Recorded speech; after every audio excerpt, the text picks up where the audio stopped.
found the slide where I have all of this translated, so И я нашел слайд, где все вот это переведено оказалось. А можно спросить, там, наверное, это была такая всемирная шелуха, да? Ну, получается. So they are just asking, so probably what I've told you, that probably the whole ocean became one big fish. So yes.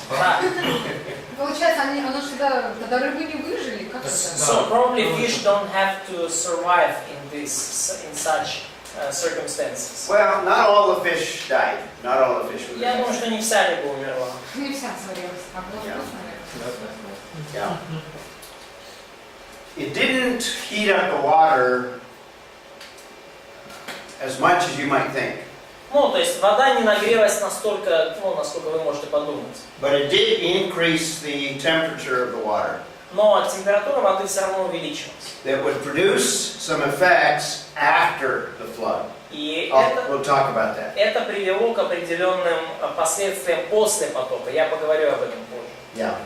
В целом температура воды увеличилась. But we ended the last hour looking at John Baumgartner's flood model. Но мы вот на прошлом час закончили, говоря о модели Джона Баумгартнера.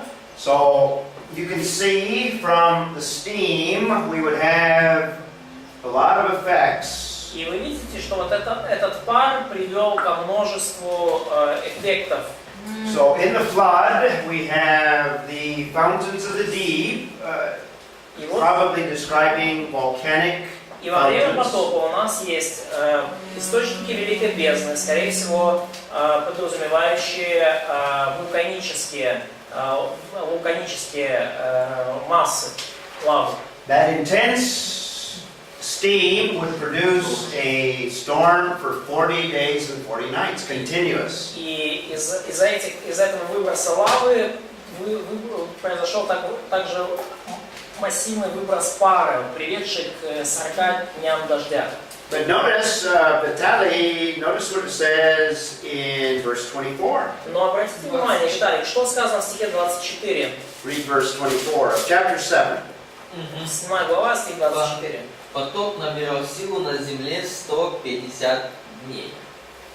There's another note that gives us a time frame. И есть еще одна отметка, которая нам дает определенные временные рамки. So the rain was 40 days and 40 То nights. есть дождь шел 40 дней и 40 ночей. But the waters are increasing and prevailing on the earth for how long?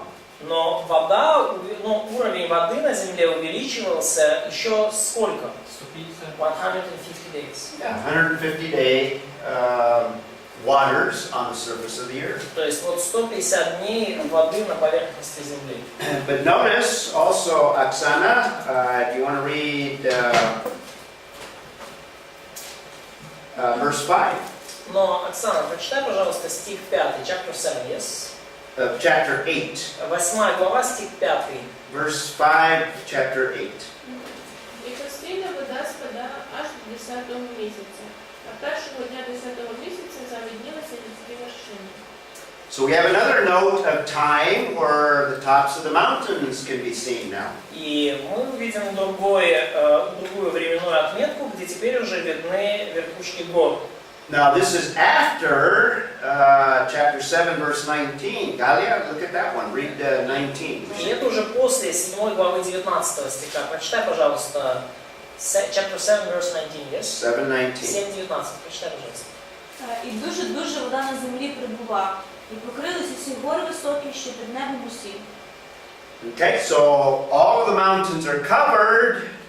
И все верхушки гор были покрыты водой. In fact, verse 20 says they're covered by 15 cubits of water. И даже вот стих 20 говорит, что на 15 локтей поднялась над ними вода. Вопрос, откуда эта информация? Кто принял? So, the question is, where we get this information from? Who was the one who measured that? It's a good question. Понятно. Хороший вопрос. Remember, this is scripture, and Помните, что это Писание. Moses is the one that received the revelation. И Моисей получил от Бога откровение. But in that note concerning the dimension there, 15 cubits, Но в этой вот заметке здесь, касательно 15 локтей, creationists have estimated that's about the depth that the ark would sink in the water. креационисты посчитали, что вот это примерно глубина подводной части ковчега. Would have been about 15 cubits. Где-то вот он был над водой, как под ватерлинией, да, 15 локтей. So it was, the waters were high enough so that the ark would not hit any of the 4 mountains. метра. Нет, 15 локтей это 7, это ж полметра. Короче, вот здесь вот эта часть подводная. Несовременный. Yeah. So what is the Широкий больше feet, Ну, 20 feet, so it's полметра 30 примерно centimeters. того времени. Но, то есть, локоть это где-то 30 сантиметров считается. Я примерно пол. То есть, ну, идея в том, что именно, почему могло быть это известно, что, то есть, воды было достаточно, чтобы верхушки гор не потопили, не проткнули ковчег. And then Galia read in chapter 8, verse 5, that now you can see the tops of the mountains. И, Галя, прочитай, пожалуйста, 8 глава, 5 стих. But Галя уже прочитала, да. notice verse 3. Что вот появились верхи гор. Но посмотрите стих 3. Katya, read chapter 8, verse 3. Глава 8, стих 3. Вода же постепенно возвращалась с земли, и стала убывать вода по окончании 150 дней. Okay, there's 150 again. Опять 150 дней.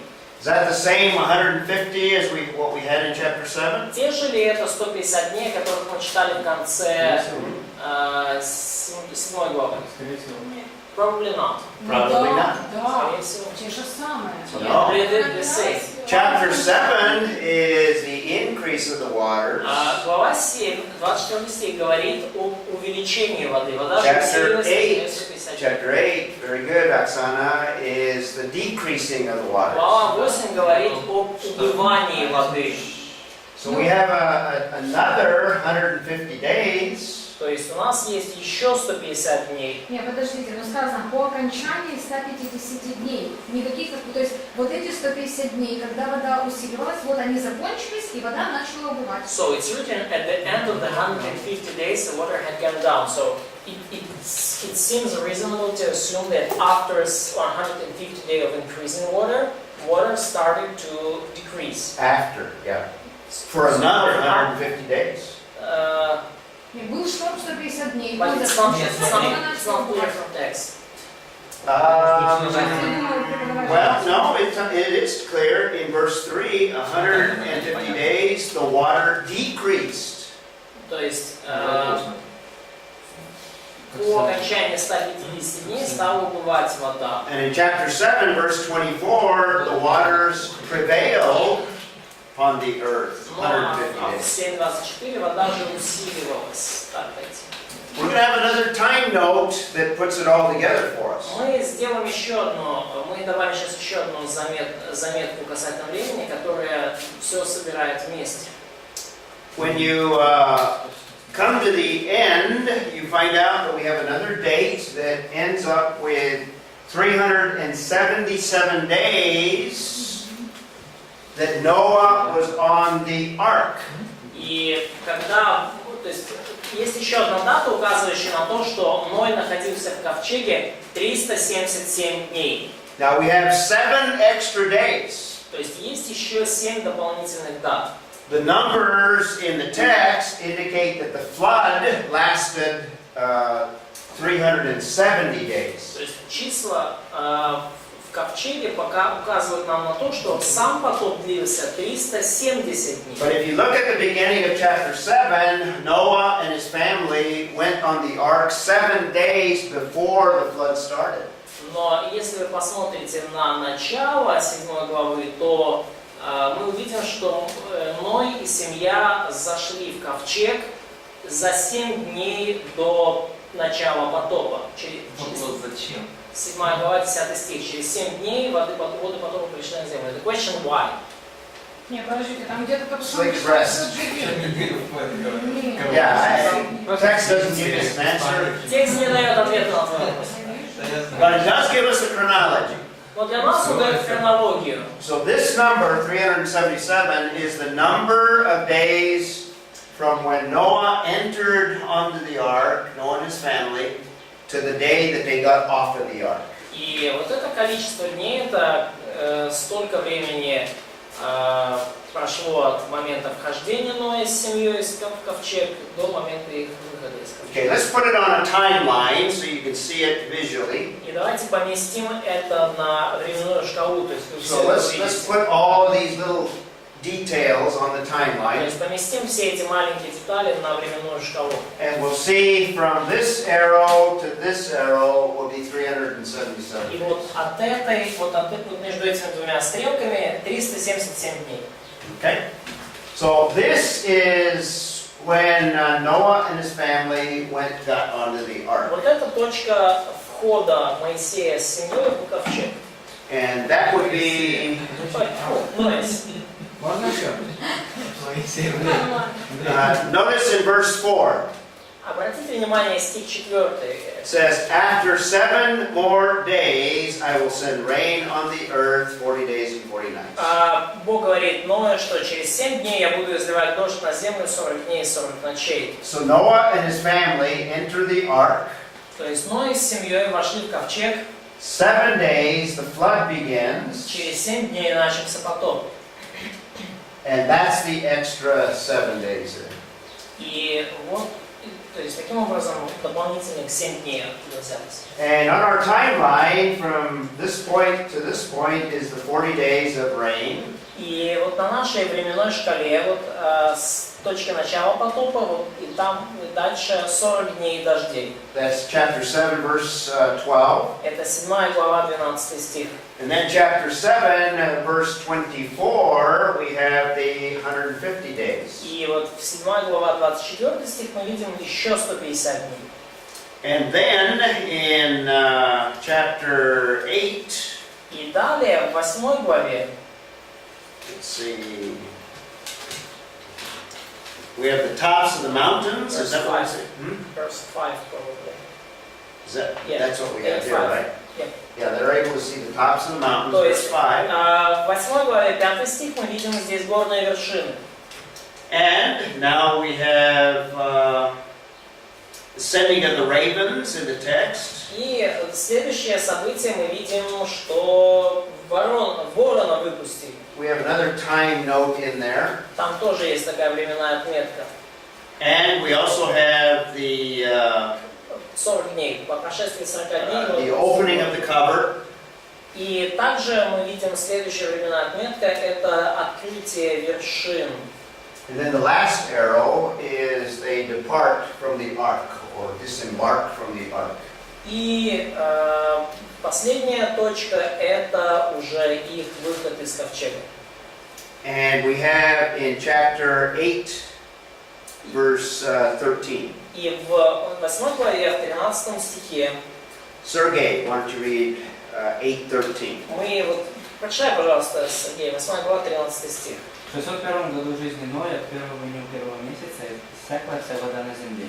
И открыл Ной кровлю ковчега и посмотрел, и вот отсохла поверхность земли. Okay, so he opens the cover and the surface is dry. И, то есть, Ной открыл кровлю ковчега, посмотрел на поверхность, и все уже сухо. And then in verse 14, if you compare verse 14 with chapter 7, verse 11, И в 14 стихе дана дата, вы можете сравнить ее с датой в 7 главе 11 стихе. you have 370 days. И если вы посчитаете, то получите 377 дней. Masha, read verse 14. Маш, прочитай 14 стих 8 главы. И во втором месяце, к 27-му дню месяца, земля высохла. Мой день рождения. And then read 15 and 16.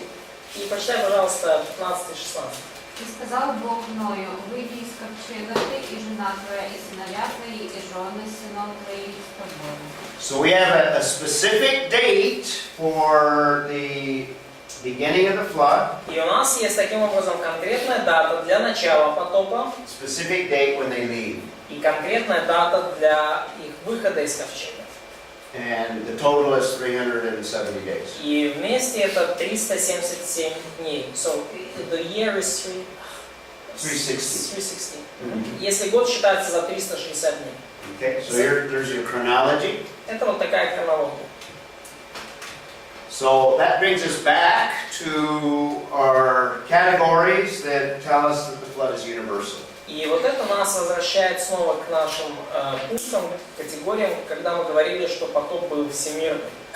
We could even say that the chronology indicates a very specific historical emphasis. И мы можем даже сказать, что сама хронология, датировка указывает на очень такой исторический акцент, очень исторический характер событий. So we've been describing this great upheaval, this great geological upheaval. И мы уже описывали здесь вот эти великие, огромные геологические наслоения, изменения.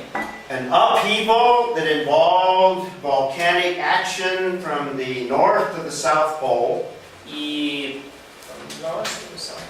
or either way, south to north. да, и вот эти вот геологические изменения включали огромную вулканическую активность от северного до южного полушария. That involved a storm, 40 days and 40 nights. И также в этом при этом происходил Storm, rainstorm.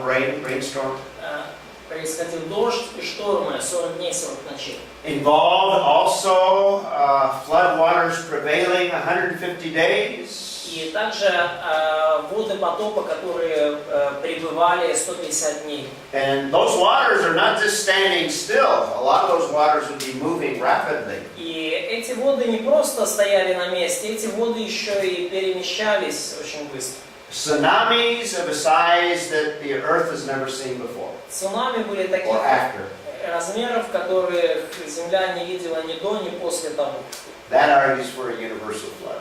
Это вот что связано со всемирным потопом. And another argument, this is from chapter 9. И еще один аргумент, это мы берем его из 9 главы. God promises in a covenant that he will not send another flood. Бог заключает завет, что Он не будет уже насылать на землю еще один такой потоп. And there has never been a flood on the scale of the Noah's flood. И никогда больше на земле уже с того времени не было потопа такого же масштаба, как Ноев потоп. There have always been local floods all over the world. По всей земле всегда были какие-то небольшие местные наводнения. So if the Genesis flood were local, then God has violated the covenant. И если потоп, описанный в книге Бытия, был местным, локального значения, то получается Бог нарушил свой же завет. But God did not violate the covenant because there's never been a universal flood. Но Бог не нарушил свой завет, потому что с тех пор уже больше не было всемирного потопа. After the flood that is described in Genesis 6-9. После потопа, описанного в 6-9 главах Бытия. So those are the kind of the biblical evidence that the text gives us for a universal flood. И вот это библейские свидетельства, которые текст нам дает в поддержку того, что потоп был всемирным. To see a local flood or even to deny a flood, you have to disregard the details of the text. И если вам очень хочется видеть потоп как локальное событие или даже отрицать его, то тогда вам придется, скажем так, столкнуться со всеми этими фактами. And this is just a cartoon to kind of emphasize that the details are very important. И это одна из таких карикатур, показывающих, что детали очень важны. In other words, the details, the exegetical details are important in the text. Иными словами, что детали очень важны для текста. То есть, фраза здесь, так, подожди минутку, так, а что у нас здесь локти, а что у нас сантиметры? You get the details wrong, you can get the ark wrong. Если вы перепутали детали, то у вас ковчег неправильный получится. We have very specific time frame that is given. И нам дан очень конкретный промежуток времени. Very specific descriptions given, like tops of the mountains with a specific dimension covered. И даны совершенно конкретные измерения, как, например, как высоко вода поднялась над вершинами гор. We have the specific dimensions of the flood or the ark given. Есть конкретные размеры ковчега, они указаны для нас. All of those details are very, very important. И все эти детали очень-очень важны. To hold to a local flood or anything other than a universal flood goes against the biblical text. И поэтому все, что противоречит вот библейской, то есть говорить о том, что потопа не было, говорить о том, что он был местным, все это входит в противоречие с библейским текстом. So the first implication of the Genesis flood is the corrupting effects upon all of humanity. И первый вывод из Effects of потопа sin. заключается в том, что тлетворное влияние греха распространилось на все человечество. We've just tried to emphasize that the biblical text indicates that the flood is universal. И мы только что вот пытались показать, что библейский текст указывает на всемирный характер потопа. Another thing, I mentioned that there's two things that are involved in the Genesis flood. И еще одна вещь, которую я уже заметил, это два момента имеют место при потопе. One of them is this is a judgment that God brings. Во-первых, это суд, который привел Господь. And it's a judgment of universal scale. И это суд всемирного масштаба. But remember, there's not only wrath, but what else? Но помните, да, что не только гнев здесь имеет место, но что еще? What did we start off with? Что мы начали? Grace. Grace. Love. Grace as well. And we might say that we have another picture of salvation. И благодать, да, но также мы здесь видим еще одну иллюстрацию спасения. So in this picture of salvation, И в этой иллюстрации спасения we also see principles of what God does in preparing mankind for the salvation that He offers. Видим то, что Бог делает для того, чтобы спасти человечество. So in relationship to salvation, the Genesis flood teaches us several things. И в отношении спасения потоп учит нас нескольким вещам. Before God brings judgment, He always prepares man with warning, gracious warnings. Во-первых, перед тем, как Бог приносит суд, Он всегда дает человеку благодатное предупреждение. And this is true of all of the judgments that we have recorded in the Bible. И это относится ко всем судам, которые описаны в Библии. There was warning before Sodom and Gomorrah. Перед уничтожением Содома и Гоморры было предупреждение. There was warning to the nation of Israel before they were taken into captivity. И было предупреждение народу Израиля, прежде чем они попали в плен. There's warning to the nation of Israel in the New Testament. A warning against rejecting their Messiah. Было предупреждение израильскому народу в Новом Завете, предупреждение не отвергать Мессию. The Bible warns us of a coming judgment of the Great Tribulation. И Библия предупреждает нас также о грядущем суде, о великой скорби. And it warns us that when Christ or Messiah returns, He's going to come in judgment. И Библия предупреждает нас о том, что когда Мессия придет, Он придет с судом. When He came in the first coming, He came to offer salvation. Когда Христос пришел в первый раз, Он пришел, чтобы дать людям спасение. In fact, Jesus Himself compared His coming to a judgment like the Genesis flood. И сам Иисус сравнивал His second coming, Yes, свое второе пришествие с потопом. And when he judges, it's always with what we might call perfect discrimination.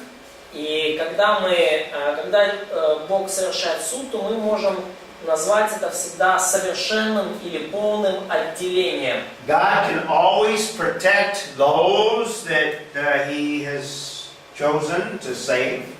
Бог всегда может защитить тех, кого Он избрал ко спасению. And those that fall under his wrath, they will in fact suffer the judgment. И все те, кого Он решил осудить, они все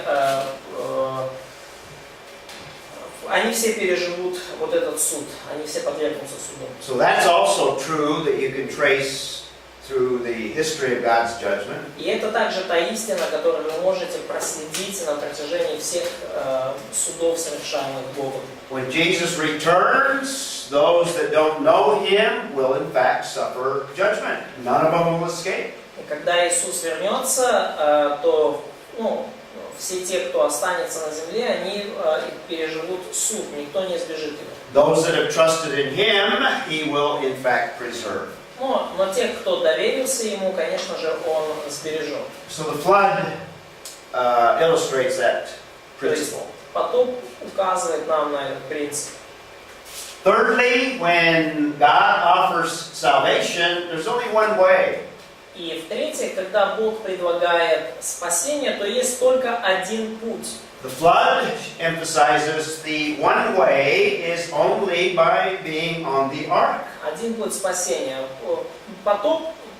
При потопе подчеркивается, это повествование подчеркивает, что был только один способ спастись, это в ковчеге. Even if men tried to build little boats, даже если человек попытался построить какую-то маленькую лодочку, because of the geological and the upheaval of the tsunamis, то по причине геологических катаклизмов и вот этих потрясений, цунами, every little boat that conceivably was built, и любая маленькая лодка, которая, возможно, была бы построена, would have been destroyed.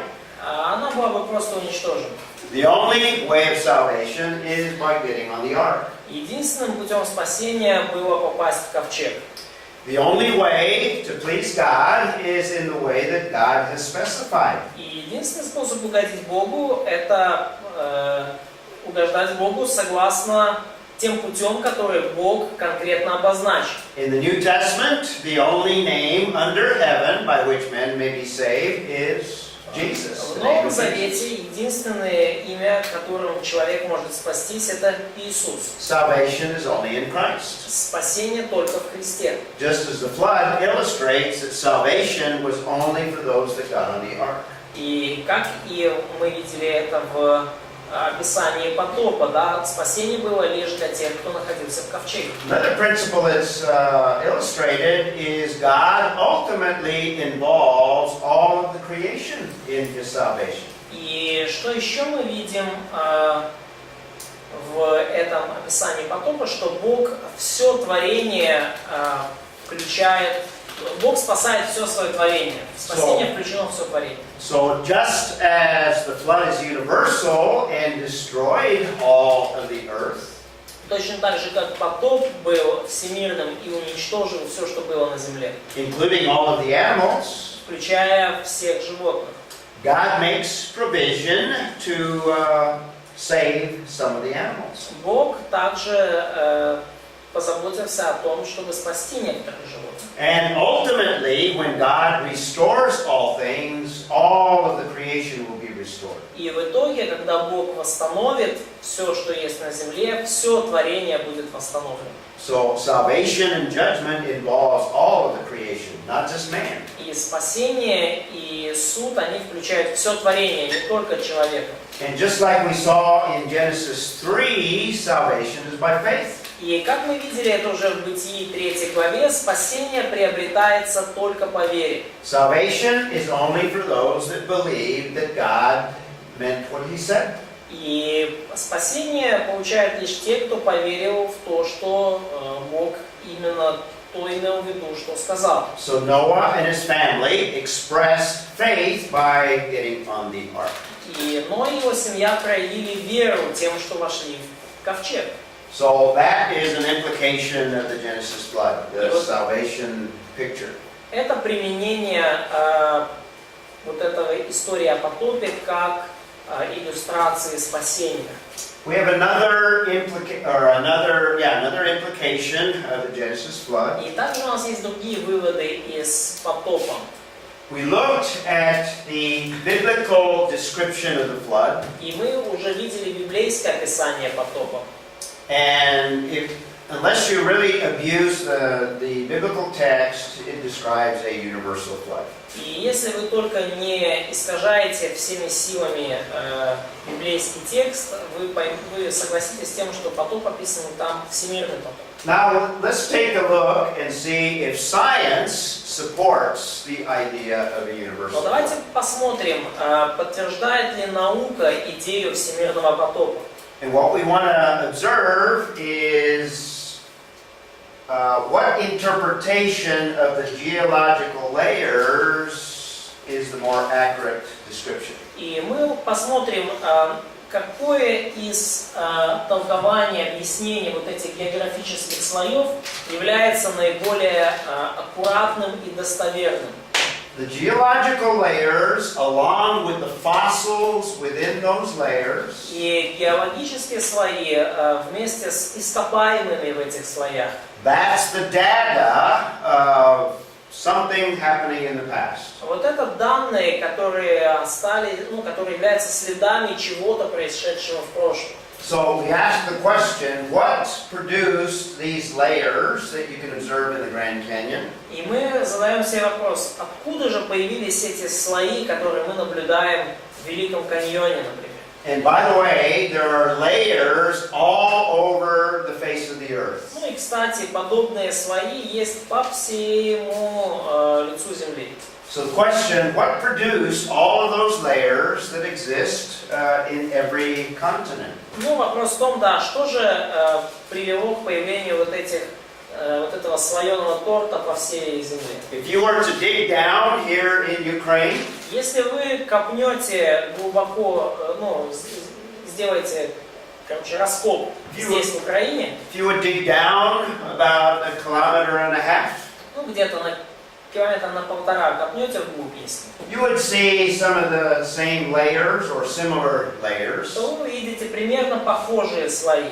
and you would find fossils in those layers. И вы также найдете ископаемые в этих слоях. So let's see what scientific data or what the evidence suggests from science. И давайте посмотрим, какие у нас есть научные даты и какие свидетельства у нас есть со стороны науки. Does science support the idea of a Genesis flood? Поддерживает ли наука идею потопа? Or does it support the idea of what the secular geologists suggest? Или все-таки она поддерживает те идеи, которые пропагандируют исторические геологи? Does it suggest millions and millions of years of material being deposited? Иными словами, это идея миллионов лет, в течение которых материалы накапливались. What I'm going to suggest that a better explanation of the actual scientific data И что бы я сказал, есть лучшее объяснение вот всех этих научных данных. is that those layers more than likely were produced by a cataclysmic flood И like we described when we talked about Genesis. объяснение в том, что эти слои образовались в течение катаклизмов, в течение такого катастрофического потопа, о котором мы говорили перед этим. So number 4, let's look again at the idea of a universal flood. И четвертый пункт, давайте снова взглянем на эту идею всемирного потопа. We looked at it from the description of the Bible. Мы уже видели это описание этого потопа в Библии. And now let's look at it from the perspective of science. Давайте теперь посмотрим на всемирный потоп с точки зрения науки. What does the scientific evidence seem to indicate? Что показывают нам научные данные?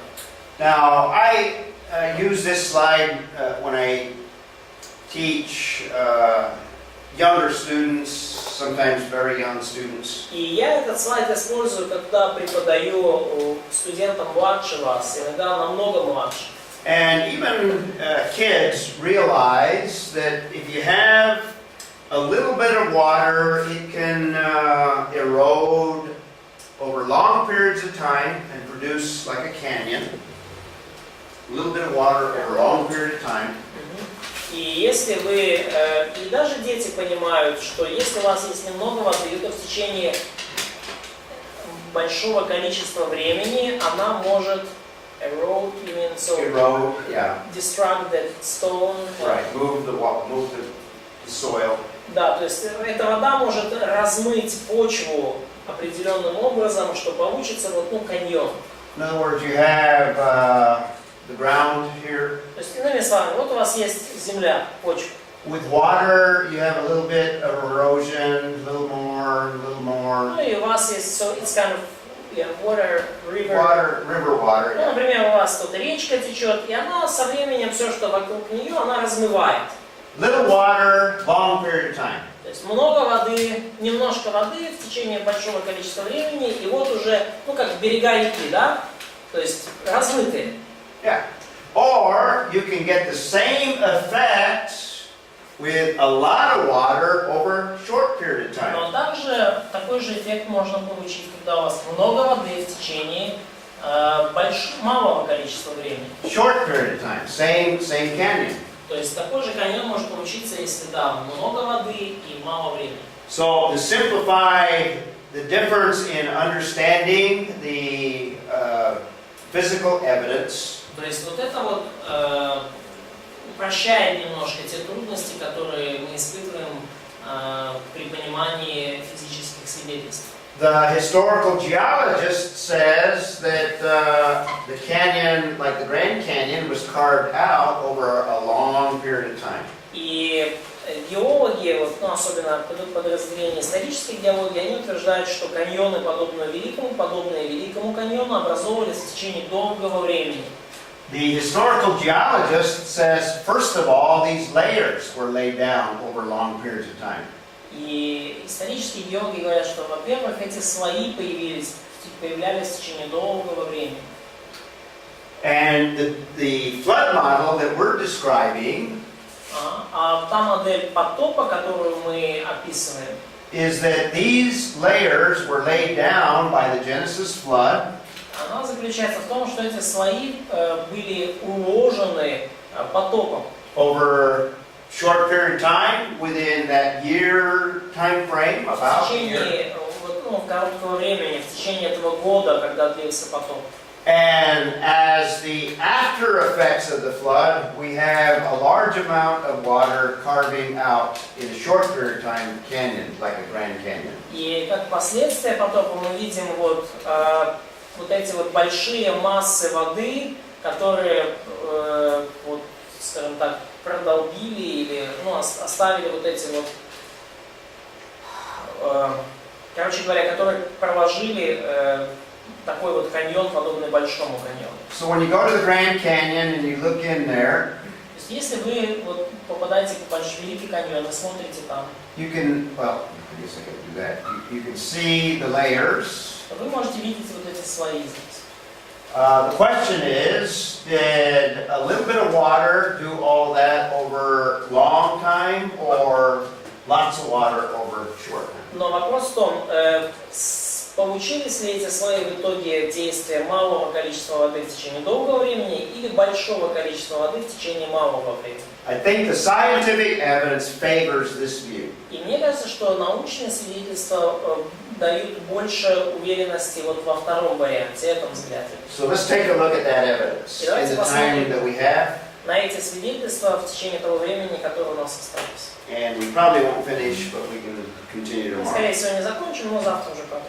Or Monday, I guess. Или не завтра, в понедельник. Now let me give you a little explanation of historical geology. Давайте я вам немножко разъясню, что такое историческая геология. The historical geologist has come up with what they describe as the geological column.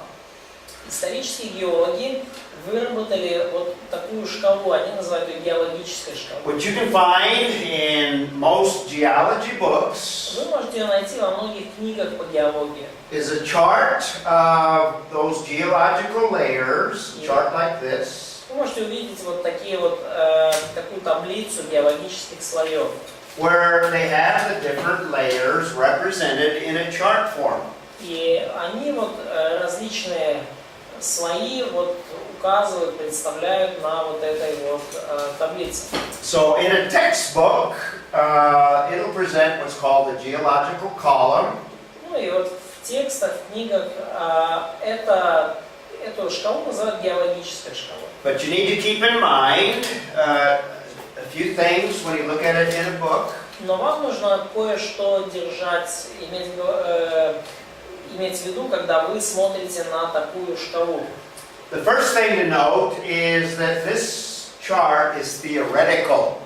Первое, что вам нужно иметь в виду, глядя на такую шкалу, что она совершенно теоретическая, эта шкала. In fact, nowhere on the face of the earth do you have represented every single one of these layers. Потому что нигде, each of them, Nowhere on the face of the потому earth. что нигде по всей земле не найдено место, где все эти слои были бы представлены. In some places, maybe you might have these layers, В некоторых местах, может быть, вы можете видеть такие слои, and you might have these missing, может быть, вы можете видеть вот, and допустим, maybe you might have some other layers. эти слои пропущены, потом идут снова более поздние слои, And you might have others missing, и также там сверху, может быть, там пару штук but пропущено. nowhere on the face of the earth you have all of the layers all in that one location. Но нигде по всему лицу Земли нету всех слоев в одном месте. So this geological column is more of a composite of all of the possible layers. И эта геологическая шкала, она скорее такая составная из всех возможных слоев.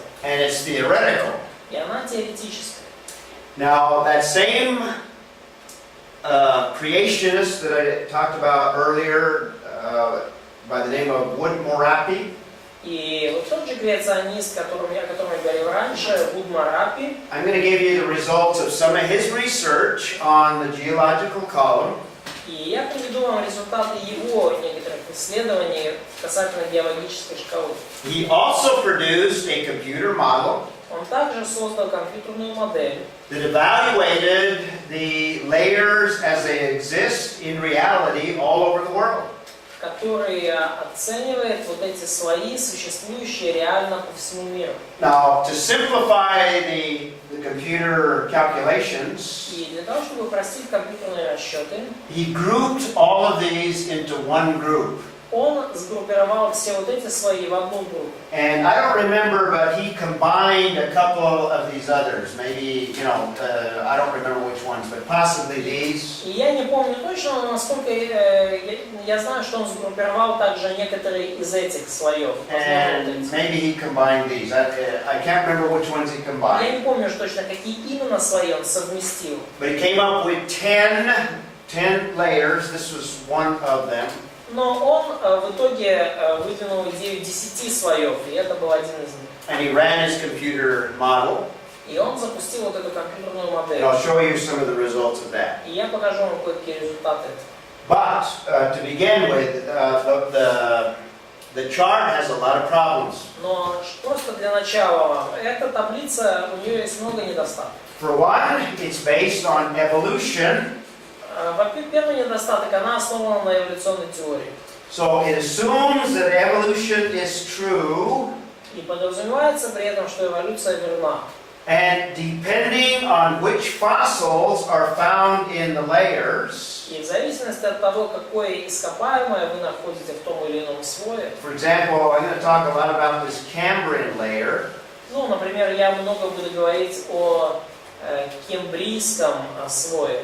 It is categorized as a Cambrian layer if it has certain fossils within it. То есть такой тот или иной слой могут охарактеризовать как кембрийский, если там найдены определенные ископаемые в нем. Now, if you saw the movie Jurassic Park, И It's about dinosaurs. если вы смотрели кино или читали книгу «Парк юрского периода», One of the characteristics of the Jurassic layer одна из характеристик вот, юрского слоя is that you find dinosaurs in the Jurassic layer. то Dinosaur в fossils. том, что вы находите ископаемые останки динозавров в таких вот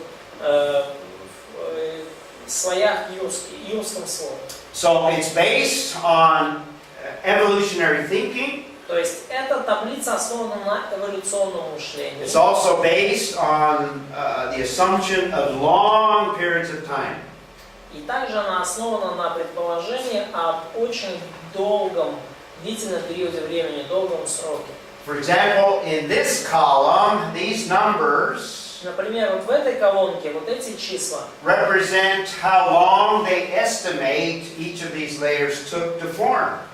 они дают примерно оценки, сколько, на их взгляд, понадобилось на формирование того или иного слоя. For example, the Jurassic layer, they assume, or they estimate that it took 45 million. These are in millions of years. И, например, они предполагают, что юрский слой формировался в течение 45 миллионов лет. So they estimate 45 million, here's one 55 million, there's one 60 million. Где-то 45, где-то 55, вон там внизу 60 миллионов лет. And then if you add those numbers, you end up with, to the bottom of the Cambrian, 600 million years from the surface.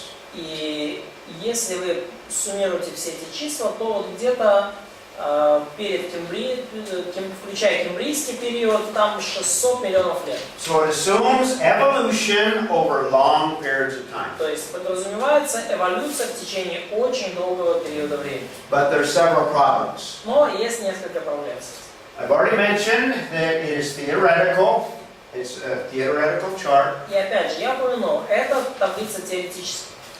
And in fact, the result of the research of Woodmarapi И, кстати, вот исследование Вудмарапи, is, even though he combined these into one, они имеют следующий результат. Даже когда он совместил там все эти слои в один, and by evaluating just 10 layers, и как бы, через совмещение он выработал 10 слоев. that those 10 layers are represented in less than 1% of the earth. In other words, you will find all those 10. То он сказал, что в принципе лишь на 1% вот, земного шара, земной территории можно обнаружить все 10 этих слоев. And nowhere on the face of the earth do you have all of them. It doesn't exist anywhere.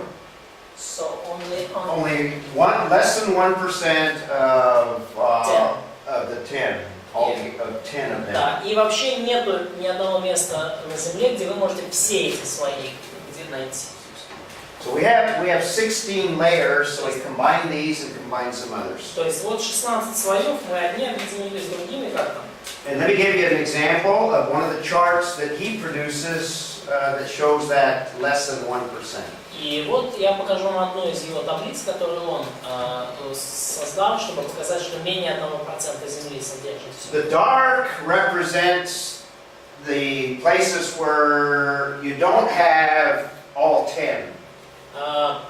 They're absent. Темная поверхность, она указывает на места, где у вас нету всех 10. The white is where all 10 are represented. А белые площади это там, где представлены все 10.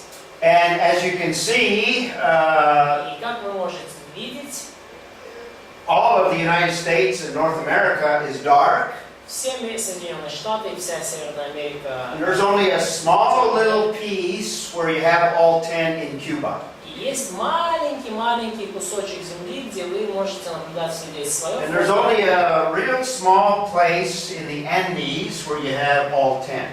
Less than 1% of Есть the earth. небольшой также кусочек в Андах, где вы можете видеть все 10 слоев.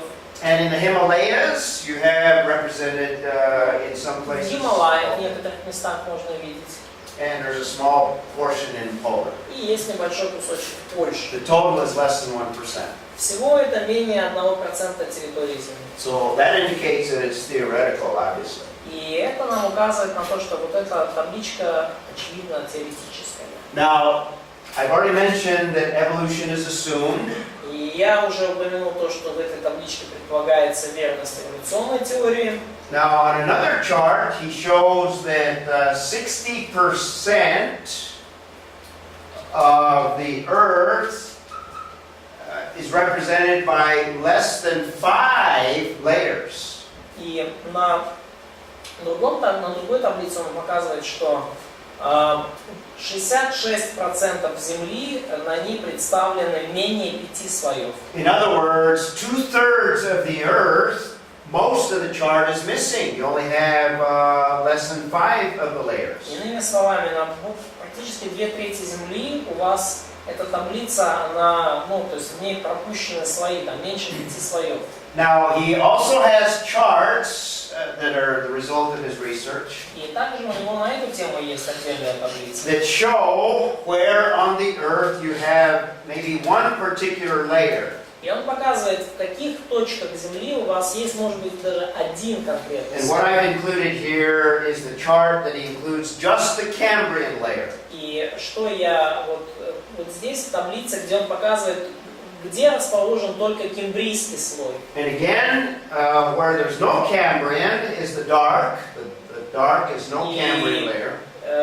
Темными отмечены территории, где вообще нет кембрийского слоя, And the white, the Cambrian layer, is there. а белым обозначено там, где кембрийский слой есть. So you can see most of Africa, no Cambrian layer. То есть вы можете видеть, большая часть Африки кембрийского слоя нет. Most of South America, no Cambrian. Большая часть Южной Америки тоже нет кембрийского слоя. Only on the western part do you have the Cambrian layer represented. Только на какой-то части, там, на западе Южной Америки Let's есть take a look at кембрийский слой. most of Ukraine, no Cambrian layer. If you go down, there's no Cambrian layer in Ukraine. Даже на большей части Украины, если вы там копнете вглубь, нет кембрийского слоя. It's represented in most of the United States. Но есть на большей части территории США. But anyway, what he has done is he has analyzed this data Но что он сделал? Он проанализировал эти данные, and he's come to some of these conclusions. и он пришел вот к таким выводам. So most of the Earth, there's less than 5 of the layers. И на большей части Земли, как он говорит, не больше 5 слоев. Another problem is that a lot of times the layers are out of order. И еще одна проблема – это то, что часто слои эти в беспорядке идут. For example, you might have this layer, Порядок нарушается. Например, у вас может быть этот слой. maybe over here, and maybe this layer, maybe it's down here. It's out of order is the point. Там, вот этот слой, там, один слой, который должен быть ниже, он на самом деле выше, а тот, который выше, на самом деле ниже. То есть, беспорядок в слоях. So these are some of the major problems with the interpretation of the historical geology. И вот это вот одна из таких самых больших проблем с толкованием исторической геологии. So when they present this as science, keep in mind that there are some problems behind their assumptions and also their conclusions. И когда вам представляют это как серьезную науку, имейте в виду вот все вот эти проблемы, то, что многое строится на предположениях. This is one interpretation of the data, the scientific data, И это одно из толкований научных данных.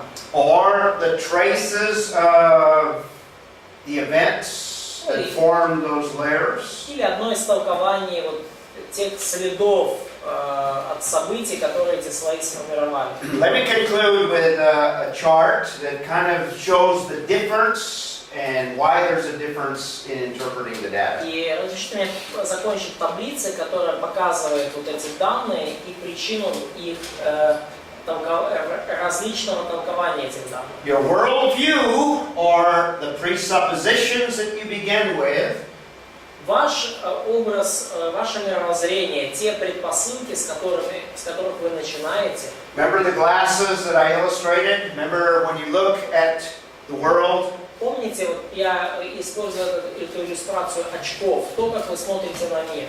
If you're an unbeliever, you have a different pair of glasses that you're looking through, and you're looking at the same data. И если вы неверующий человек, у вас другие очки на глазах, и вы смотрите на те же самые данные, So when you look at the data, you're going to see it through darkened glasses. то, глядя на эти данные, вы будете смотреть на них через затемненные очки. You're going to come to a different conclusion or a different interpretation. Придете к иному толкованию или к иному заключению. We, as creationists, and what's off the chart here is B, presupposition B. Креационисты, и там дальше вот на слайде предпосылка Б. We have a different set of glasses that we're looking at the same data. The same У data. нас есть другие предпосылки, с которыми мы смотрим на те же данные. But in fact, we have additional data. Но кроме этого, у нас есть дополнительные данные. We have revelation. У нас есть откровение. У нас есть откровение. So we have more data. И у нас есть больше данных. And when we look at the fossil record or the layers, the fossil record or the И layers, когда мы смотрим на ископаемые находки, либо на слои, we have help to interpret the data. то у нас есть помощь в толковании этих данных. The secular humanist rejects this revelation. Светский гуманист отвергает это откровение. But when we take into account that the Bible describes the universal flood, Но когда мы принимаем во внимание, как Библия описывает we всемирный look at the same data то мы смотрим на те же данные and realize that our interpretation is actually a better interpretation. и понимаем, что наше толкование на самом деле лучше. Better interpretation than the evolutionists or the historical geologists Лучшее толкование, чем у эволюционистов или эволюционных геологов, or the unbelieving mindset. или любых других неверующих мыслителей. So let's begin here tomorrow, or Monday rather. We're going to meet Monday. И мы встретимся с вами в понедельник. Got it? Monday? Понедельник. All right. This is where we'll begin, and what I will present is we will begin to look at the scientific data. И вот с чего мы начнем, и я начну с научных данных. Different areas of science. Различные сферы науки. Okay?